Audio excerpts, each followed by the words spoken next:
All right.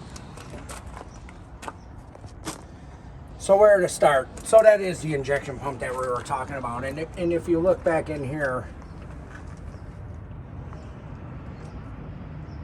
this was changed in 16. But that's that part that I was telling you about. That $3,200 bucks or $3,200 for that thing, you know. So that part was built in, I'd imagine it got installed in here in 17. So it's had a short life in here. This thing takes 1540 motor oil.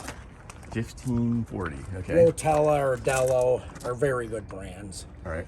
Out there. I mean, this thing is, we changed oil in here. So, I mean, check it here, fill it there. Okay.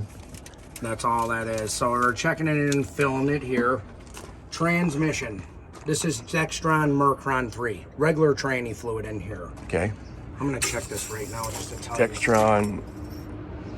This has regular tranny fluid in it. So when I look at that, what I'm doing is I roll it on my hands like that, and I'm looking at the color red, right? Yep. If it had synthetic, Transyn is a very gold looking color, which is good for 10,000 mile intervals. Let me answer this real quick. This Sure. is my wife. Oh yeah, you better get that.